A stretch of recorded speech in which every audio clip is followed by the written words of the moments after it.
Uykuda horlamak.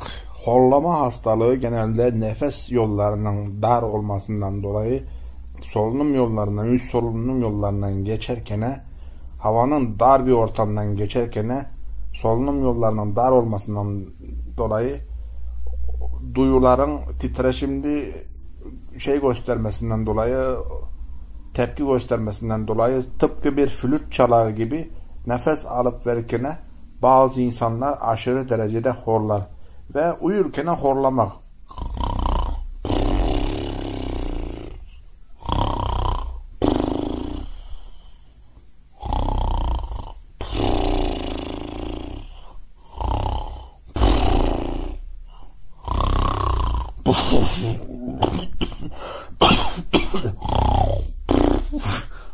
Gerçekten uyurken horlamak zormuş. Biz komedi tarzında yattık ama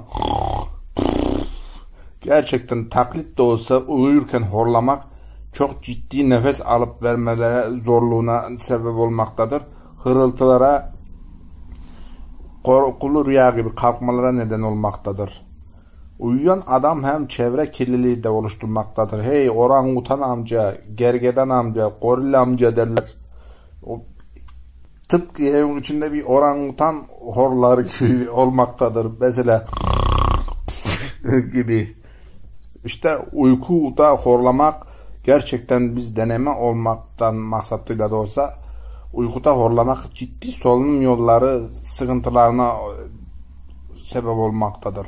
Horlama tedavisinin maksadı da solunum yollarında, nefes borularında, üst solunum yollarında olası yağlanmadan ve nefes yollarının daralmasından dolayı hava basıncının yükselmesiyle oradaki havanın çıkardığı sestir. Yani tıpkı bir flüt çalar gibi, gırnata çalar gibi, işte klarnet çalar gibi, saksafon çalar gibi bazı adamlar horlarken çok gürültülü ses çıkarır ve horlayan bir adamın bulunduğu odada gerçekten uyumak da epey zordur.